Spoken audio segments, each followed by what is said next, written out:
polêmica. Vou tratar aqui da morte, do falecimento do Papa Francisco. Em primeiro lugar, imediatamente após o falecimento do Papa, começaram a ter rumores na internet, a internet muito rápida com esse tipo de coisa, rumores sobre quem seria o novo Papa. E muitos rumores de que o novo Papa seria, depois do Papa Francisco argentino, nós teríamos finalmente um Papa brasileiro. E começaram a circular, inclusive, imagens sobre de quem seria o novo Papa brasileiro. O Bruno, você tem uma dessas imagens aqui para gente? Essa imagem, muita gente vai dizer que é inteligência artificial, que é montagem, mas essas imagens começaram a circular pela internet com uma certa credibilidade. Parece que houve uma decisão do Supremo Tribunal Federal que determinou que Alexandre de Moraes será o relator do processo de escolha do novo Papa e também será o novo Papa. Uma decisão monocrática do próprio Alexandre de Moraes que está circulando na internet. Mas eu apurei e parece que não é verdade. Eu não tenho certeza de que a informação não é verdadeira, não soa inverossímil, mas eu acho, pelo que eu pude apurar até agora, que não é verdade que o Alexandre de Moraes continuará apenas como juiz, investigador, perito, vítima, acusador, autoridade policial e apenas essas funções que ele tem até o momento. Não será o novo Papa. Mas falando naturalmente de forma mais séria agora, porque é um assunto que demanda a seriedade e demanda muito respeito, né? Porque eu sempre digo a vocês, eu não sou católico, mas eu talvez seja o protestante mais católico que eu conheço, né? Os meus amigos católicos brincam que falta um empurrãozinho para eu ser católico, e eu sempre brinco com eles que é difícil uma figura tão irreverente, tão revoltosa como eu acabar me encaixando dentro da Igreja Católica.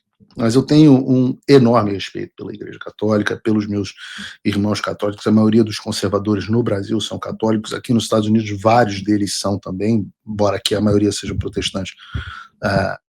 A quantidade de católico é bastante grande. Então, tudo que eu vou falar aqui, eu vou falar com enorme respeito. Mas há um fenômeno, e isso não é restrito ao Papa Francisco, de que quando uma personalidade morre, ela automaticamente vira um santo. E eu digo aqui de forma figurada. No caso do Papa, talvez haja uma certa literalidade no que eu estou dizendo, mas eu quero dizer no sentido figurado.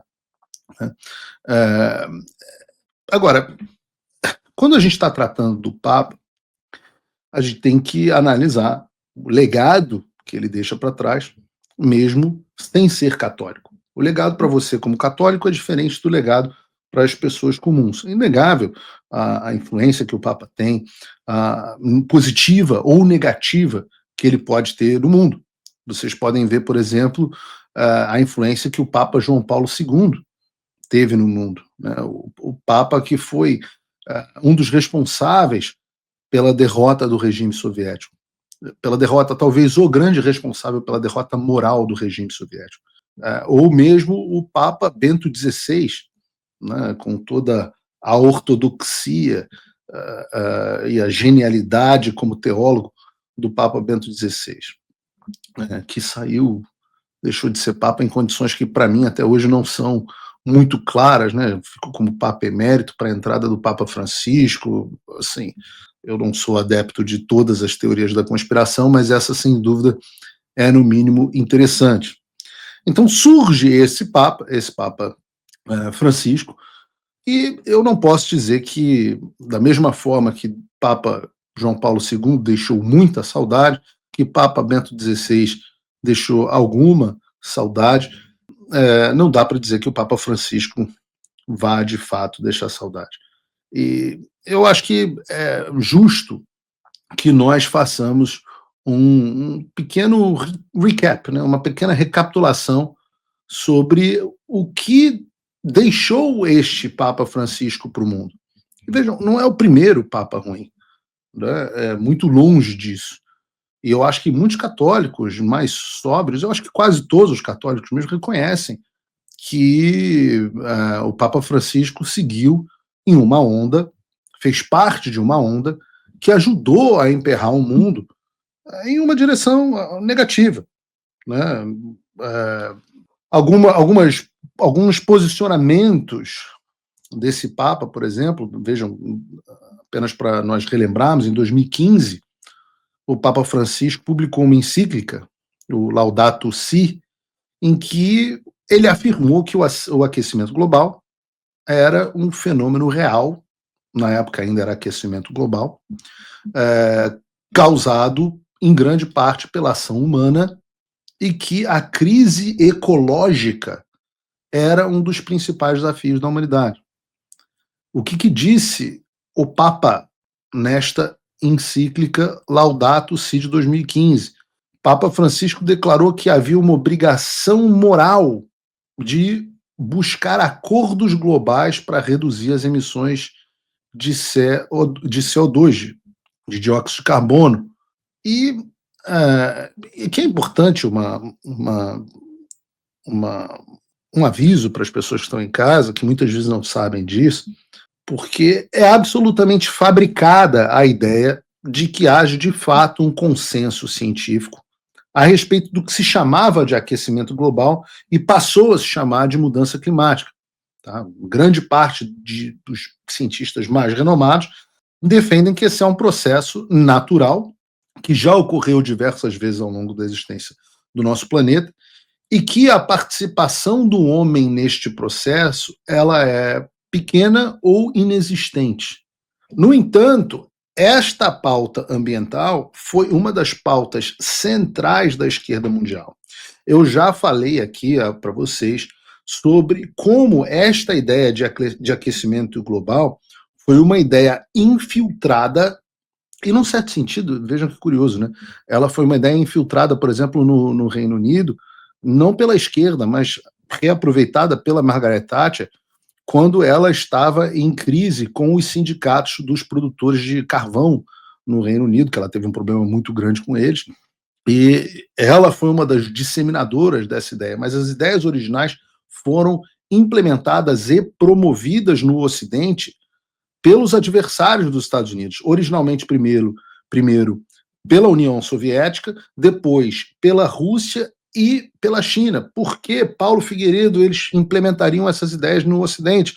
Ora, porque os Estados Unidos são a maior potência energética do planeta Terra, eles são os maiores produtores de petróleo do mundo, eles têm uma abundância de petróleo. Numa das reuniões que eu tive na Casa Branca há mais ou menos um mês, eles ainda me falaram, olha, petróleo a gente nunca mais vai precisar se preocupar, porque a gente achou mais petróleo do que a gente tem capacidade de extrair. O que você faz com um país que tem uma capacidade energética gigantesca? E se tem uma capacidade energética gigantesca, tem uma capacidade industrial gigantesca. Para que você se torne competitivo, você precisa tornar a energia desse país mais cara. Ora, como é que você pode fazer isso? Implementando ideias que gerem culpa, que por sua vez façam que a sociedade produza regulações para a extração desta forma de energia. Então, estas ideias foram implementadas como uma arma ideológica no Ocidente. Mais do que isso, elas foram promovidas por figuras como o Al Gore e seus filmes, aqueles que são meus alunos do Fim da América sabem com profundidade a respeito desse assunto. Essas ideias foram promovidas com um tom apocalíptico, ao ponto de que presidentes como Joe Biden chegaram a afirmar que era a maior ameaça. Os democratas, de um modo geral, o próprio Barack Obama chegou nessa direção, dizer que era a maior ameaça existencial da história do Ocidente. E quem bateu palma a ponto de dedicar uma encíclica a essa histeria, que serve para tornar as pessoas pobres mais pobres, porque o que acontece quando você entra nessa tara de tornar a energia mais cara, o que acontece? Todos os produtos se tornam mais caros, inclusive comida, e para aquelas pessoas que estão passando frio e fome e têm uma dificuldade enorme de subsistência, se você torna a comida mais cara para elas, você está literalmente matando pobres de fome. Então, um dos legados do Papa Francisco, a ponto de dedicar uma encíclica a isso, é matar pobre de fome. Em 2016, o Papa Francisco teve um famoso embate com o Donald Trump, porque durante uma visita ao México, ele foi questionado sobre uma proposta do Trump, lembrem, de 2016, onde o Trump disse que construiria uma fronteira, um muro na fronteira dos Estados Unidos com o México. E sobre isso, o Papa Francisco disse que se alguém quiser erguer muros ao invés de construir pontes, essa pessoa não é cristã. Bom, alguns de vocês sabem, outros não, que eu, na semana passada, estava justamente no Vaticano. E lá você repara que todo o lugar é murado para proteger o território governado pelo Papa. Aliás, o muro é bem mais alto e muito mais bem feito do que o Trump tentou construir ou começou a construir. Então, por que o Papa Francisco fez isso? Ora, por nojinho ideológico do Donald Trump. Chegou a dizer que Donald Trump não era cristão porque queria construir um muro para proteger a própria nação. Mas sobre quem é ou não cristão sendo presidente dos Estados Unidos? Pelo menos o Trump não era católico. Mas, seguindo a sequência aqui, só uma pequena recapitulação. Em 2019, a gente teve o famigerado Sínodo da Amazônia. E nessa ocasião, o Papa convocou os bispos e líderes da região amazônica para discutir a pauta, de novo, do meio ambiente, além dos povos indígenas e, graças a Deus, alguma coisa boa, a evangelização na Amazônia.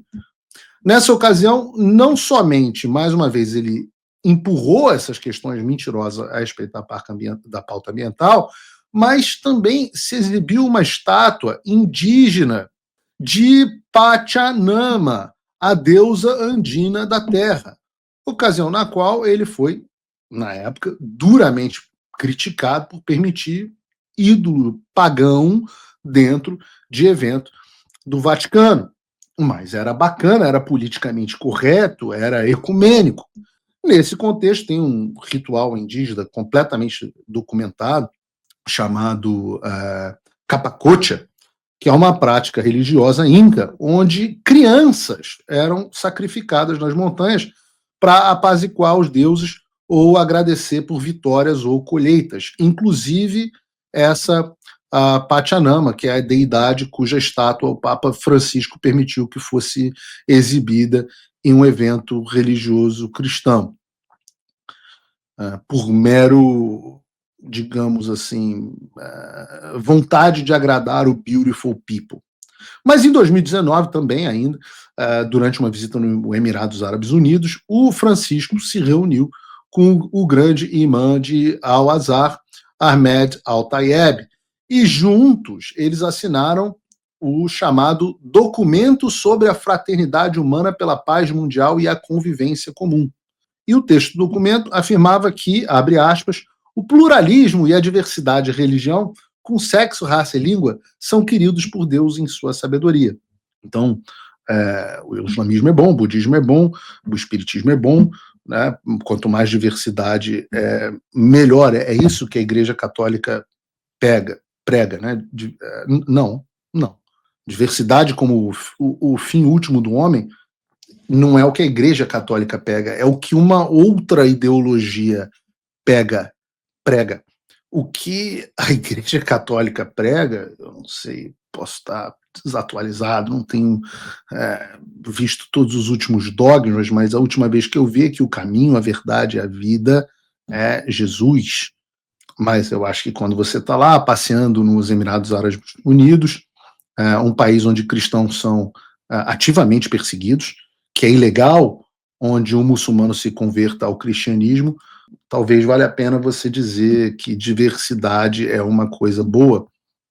Em outubro de 2020, eu não posso passar o dia aqui falando do Papa, mas o documentário Francesco, trouxe uma entrevista do Papa Francisco em que ele declarou, em tese diz o documentário, que pessoas em união homossexual merecem proteção legal em termos civis, o que para mim tudo bem, mas contraria os ensinamentos anteriores do Vaticano, que condenavam a aprovação legal das uniões homossexuais.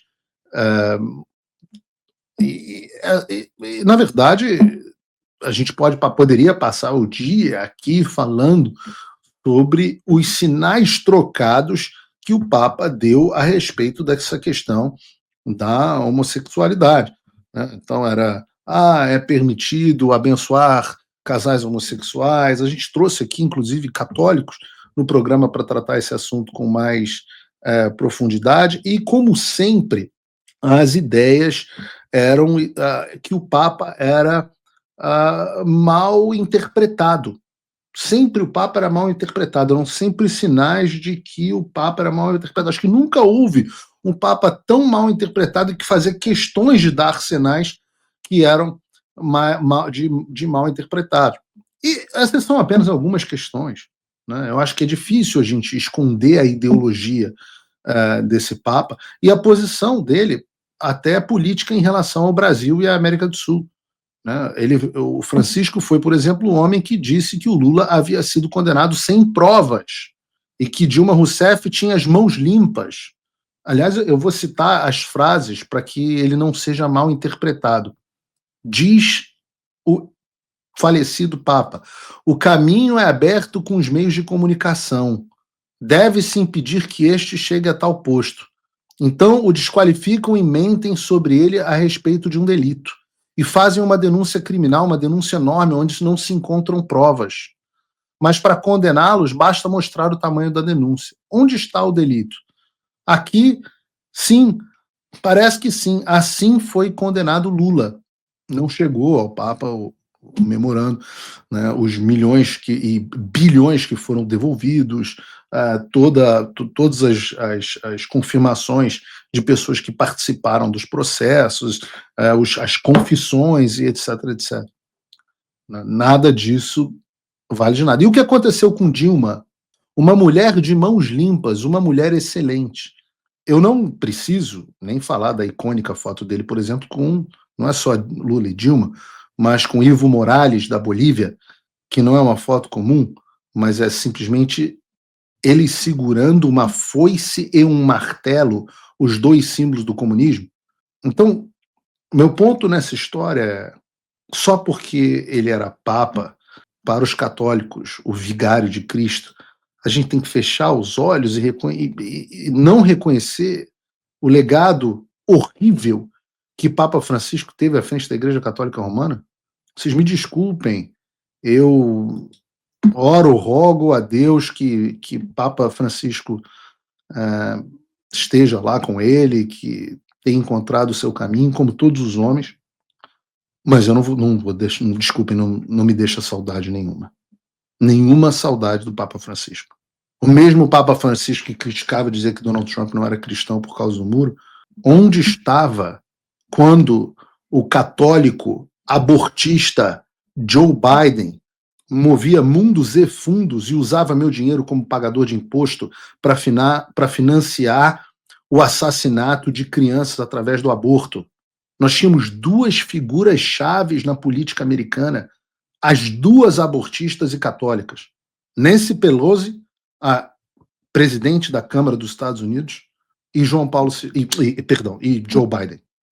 Nancy Pelosi defendeu a legislação para legalizar o aborto em 50 estados americanos. Qual foi a postura, qual foi a palavra de condenação do Papa Francisco? Nenhuma. Zero. Nenhuma palavra de condenação. Donald Trump, porque quer construir um muro para proteger o seu país, assim como o país do Papa é protegido, não é cristão. Deixa eu contar para vocês.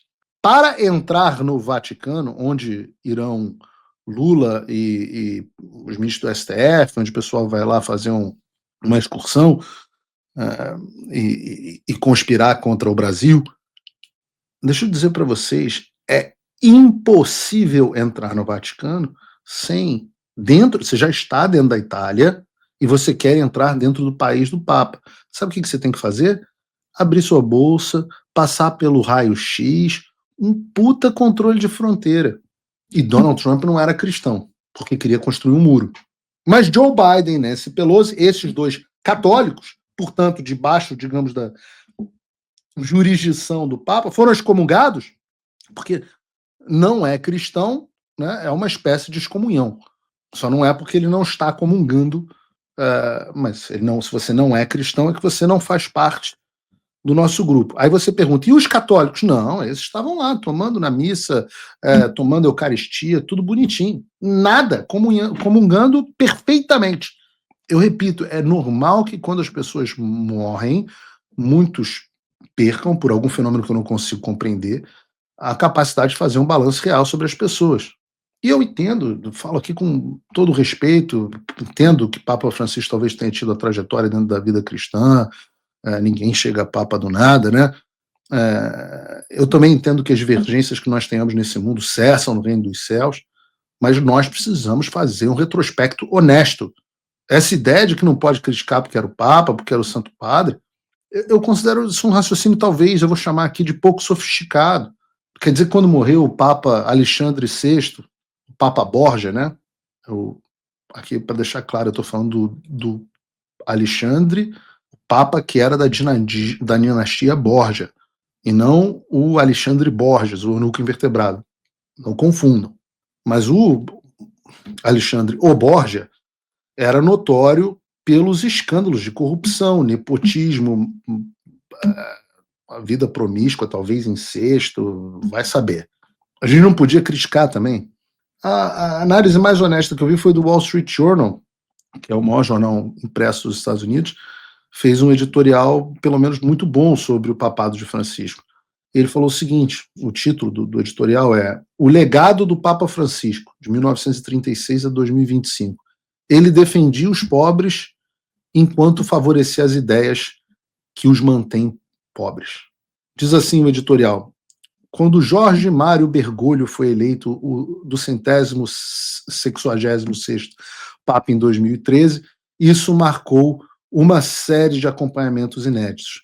Ele foi o primeiro Papa jesuíta e, como argentino, o primeiro de fora da Europa. No entanto, seu legado como Papa Francisco, que faleceu na segunda-feira de Páscoa aos 88 anos, foi decepcionante mesmo em relação às prioridades que ele havia estabelecido para o seu pontificado.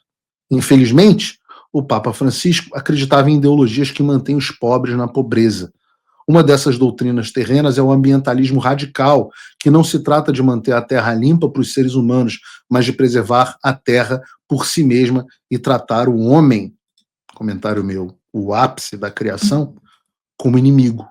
Em um de seus primeiros escritos como Papa, a encíclica Laudato Si, o Papa Francisco citou o uso de ar-condicionado como exemplo dos hábitos de consumo prejudiciais que levaram à autodestruição da humanidade. Ele parecia não perceber que escapar da pobreza exige maior consumo de energia. A gente está em abril, né? Ainda está quente para um cacete no Rio de Janeiro, porque se tiver, esse é um bom momento para você, católico, pensar, poxa, estou destruindo o planeta usando meu ar-condicionado. Em fevereiro ia ser melhor a gente ler esse texto. Continua. Seu pontificado foi marcado por um anti-americanismo, não apenas contra Donald Trump. Ele parecia acreditar que a América Latina é pobre porque os Estados Unidos são ricos. Essa é uma receita para a estagnação e o desespero, pois as verdadeiras razões pelas quais tantos na América Latina permanecem na pobreza estão dentro de casa. Ausência do Estado de Direito, conluio entre empresas e governos, protecionismo e outras barreiras ao florescimento humano. Coisas que o Lula e Dilma eram campeões, e Evo Morales, ele bateu tanta palma, né? Continua. Menos perdoável foi o seu acordo de Pequim, já como Papa, que deu ao Partido Comunista, nem falamos disso aqui, mas precisamos falar, influência na escolha de bispos. O Partido Comunista Chinês passou a influenciar a escolha dos bispos na China, durante a gestão Francisco. As condições para os católicos na China pioraram, embora o Vaticano tenha renovado esse gesto de submissão diversas vezes. O Vaticano tem permanecido em silêncio diante do sofrimento do editor Jimmy Lai, o católico preso mais conhecido da China. Diferente de seus dois predecessores imediatos, João Paulo II e Bento XVI, o Papa Francisco veio da ala progressista da Igreja. Ele puniu bispos tradicionalistas que discordavam da sua direção, inclusive aqui nos Estados Unidos, o Frank Pavone, né, que é professor do Fim da América, que era o grande padre celebrador das missas e grande ativista contra o aborto nos Estados Unidos. Ele puniu bispos tradicionalistas que discordavam da sua direção e preencheu os postos de cardeal com outros progressistas, ou seja, aparelhou a igreja. A ironia é que esse progressismo é mais popular em lugares como a Europa, onde os bancos das igrejas estão vazios aos domingos. A igreja está prosperando na África, entre os jovens católicos ortodoxos do Ocidente, que buscam um sentido para a vida além do consumo material. E vale para o Brasil, por exemplo, as igrejas tradicionais católicas lotadas, com gente esperando lá de fora. Os cardeais que escolherão o sucessor do Papa ajudarão a determinar qual futuro desejam para a Igreja e para os 1,3 bilhão de católicos no mundo. Nosso Senhor Jesus Cristo diz que a gente conhece as árvores pelos frutos. A árvore boa não dá frutos ruins e a árvore ruim não dá frutos bons. Eu pergunto a vocês honestamente, meus irmãos católicos, quais foram os frutos da árvore do Papa Francisco? E a minha intenção não é denegrir a imagem do Papa, mas nós precisamos reconhecer que o Papa Francisco foi o Papa mais woke e lacrador da história. Eu diria que ele foi tão woke e lacrador quanto era possível que se fosse dentro da Igreja Católica Romana, que é, rasguem-se vocês, todos nós protestantes, é a denominação religiosa mais importante do mundo. Eu repito que a ideia não é julgar o Papa, o julgamento não me cabe. Ele vem da parte de Deus na ocasião do juízo da morte do Papa. Mas a análise real sobre os frutos que ele deixou para o mundo é absolutamente necessária, até para que nós consigamos orientar o mundo na direção em que nós queremos que ele caminhe. No final das contas, a partida desse Papa representa também o aspecto do fim de uma era. Eu espero que nós estejamos testemunhando o fim da era da loucura dessas ideias woke. E eu acho que os fiéis católicos devem sinalizar para a Igreja que esse Papa não foi bem. E eu oro para que o Espírito Santo guie os cardeais no conclave, para que o escolhido como novo líder da Igreja Católica de Roma seja alguém que restaure a fé católica e desfaça o dano e o aparelhamento causado pelo Francisco. E é isso que nós esperamos como civilização, que venha um Papa mais João Paulo II e menos Francisco. Eu já falei essa frase várias vezes e eu concordo com ela, é atribuída a vários autores diferentes, né? O mundo vai bem quando a igreja vai bem, e o mundo vai mal quando a igreja vai mal. Nunca, na nossa história recente civilizacional, a igreja foi tão mal quanto foi debaixo do Francisco. E essa é a análise honesta que tem que ser feita de alguém que, como eu disse desde o início, ama e respeita enormemente a Igreja Católica.